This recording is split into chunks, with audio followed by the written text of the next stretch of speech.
Hai pemirsa, kembali lagi di Reco Buntung Channel, channelnya Jogja.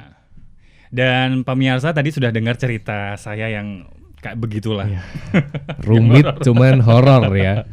Nah sekarang giliran pemirsa yang sudah mengirimkan email cerita horor mereka dan kita bakal baca. Oke. Kayak apa ini ceritanya? Oke, tapi jangan lupa nih pemirsa, sebelum kita lanjut di nonton video ini, jangan lupa buat di subscribe Di Reco Buntung Channel. yes, dan juga di komen dan juga di share di seluruh sosial media ya pemirsa. Dan sekarang kita akan langsung ke ceritanya.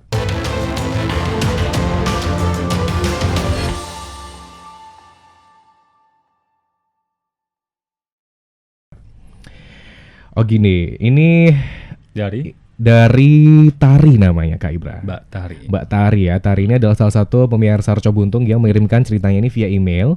Dan ini adalah kejadiannya itu di daerah Sayegan, Sleman. Deket kan. Ternyata di Jogja nih. Oke.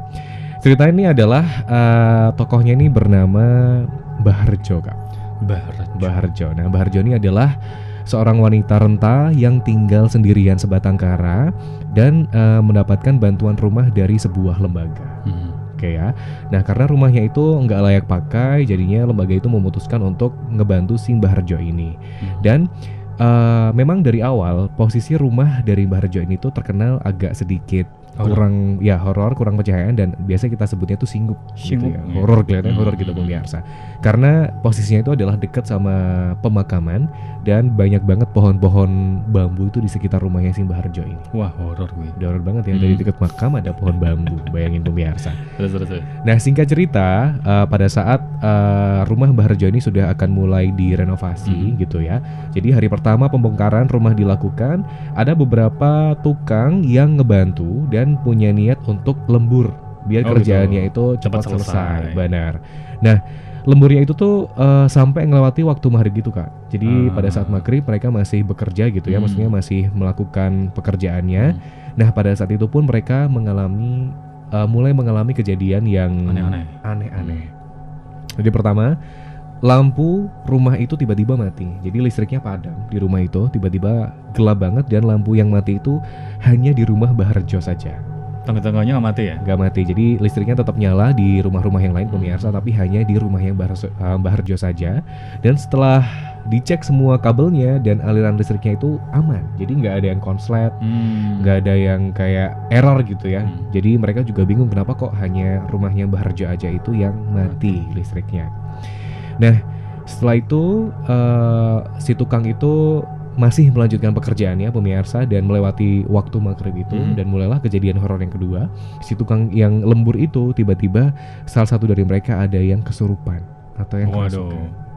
Gitu. Satu orang dari beberapa tukang itu ada yang kerasukan, dan di antara tukang-tukang yang bekerja itu ternyata ada yang bisa ngelihat, ada yang memiliki indera keenam itu yang bisa melihat makhluk-makhluk tak kasat mata itu. Dan yang kesurupan itu bilang gini, nek surup-surup ki mbok rasah gegawen, leren, wong wes ngerti adzan maghrib kok ora leren. Terus nek ngrupke lampu ki ojo terang-terang.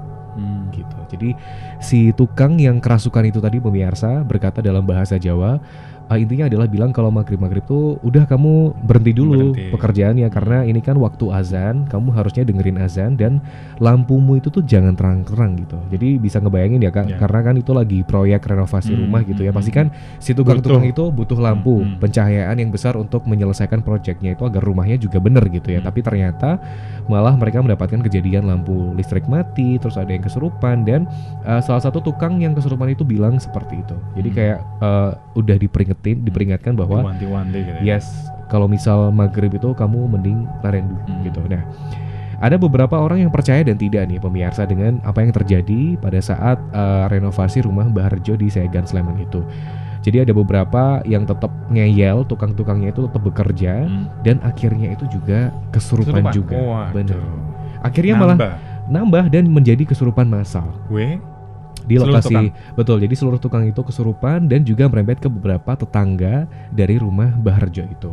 Dan akhirnya yang kesurupan itu pemirsa itu dibawa ke musola karena semuanya itu, dan diobatinya susah sampai semalaman itu yang ngerasukin itu baru bisa keluar. dari tubuh yang kesurupan itu tadi. Semalam ya? Semalaman. Jadi bayangin aja ya pemirsa, kalau misal kita lihat di TV orang kerasukan sebentar itu kan udah capek banget ya. Bener capek banget. Ini semalaman loh Kak. Semalaman, jadi baru bisa keluarlah si sosok pengganggu itu dari tubuh tukang dan tetangga dari Mbah Harjo itu yang dirasuki. Dan setelah kejadian itu, akhirnya para pekerja pun itu bekerja sesuai jam standar.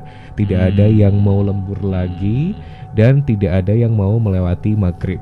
Dan setelah itu tidak ada lagi kejadian aneh atau yang horor di rumah Mbah Harjo itu tadi. Mirip sebetulnya. Yang aku cerita tadi, kenapa ketemu dengan mbah-mbah tadi, itu juga tukang. Yang di pohon pisang. Itu juga tukang. Jadi tukangnya itu udah diminta sama kita, Mas mau istirahat, kan udah maghrib gitu. Tetap ngaduk semen di halaman belakang. Terus ketemulah. Lari. Ditanya, "Loh Mas ngapa kok melayu?" Ano mbah-mbah Mas nang Bu. Sopo emang mbah-mbah? Padahal nggak ada orang di sana ya. Jadi memang hampir mirip tuh.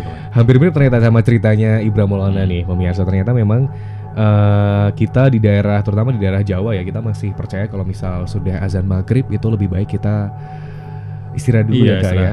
Kita menghormati azan. Yang Islam silakan beribadah, dan yang lainnya bisa menghargai waktu yang dikatain kalau misal we surup tuh harusnya anak-anak yang main juga pulang ke rumah ya. Nah itu adalah mitos.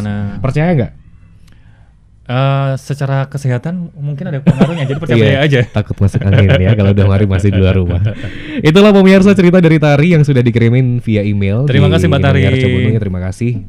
Dan semoga kita juga menunggu kisah-kisah yang lainnya dari Tari dan pemirsa yang lain. Kalau misal ada cerita horor, konten-konten menarik yang bisa kita bikinin video, silakan langsung dikirimin aja ke email Arco Buntung di rbfm994@gmail.com. Atau yang bingung nih pemirsa, bisa langsung cek di seluruh sosial media Arco Buntung. Cek di situ informasinya udah pasti ada, dan langsung tinggal kirim ceritanya gitu. Siap. Kak Ibra. Nanti tak kirim lagi versi email. Boleh yang panjang Kak, nanti biar aku langsung kerja terus honorku jadi banyak gitu ya. Terima kasih Tari, dan terima kasih juga pemirsa yang sudah ngeliat video ini. Kita akan masih terus memproduksi konten-konten video yang menarik dan juga bisa menginspirasi pemirsa yang lainnya. Tapi jangan lupa buat selalu subscribe di Arco Buntung Channel. Yes, dan juga pemirsa harus like video ini dan juga share di seluruh sosial media pemirsa agar bisa nonton video kita. Jangan lupa nyalain juga loncengnya pemirsa. Biar tahu kalau misal kita upload video baru ya Kak Ibra ya. Langsung tahu. Benar. Ada konten baru. Langsung diklik, ditonton gitu. Buat hiburan ya pemirsa. Oke deh, kalau gitu kita berdua pamit undur diri. Ari Arsa dan juga Ibra Maulana pamit. Pareng.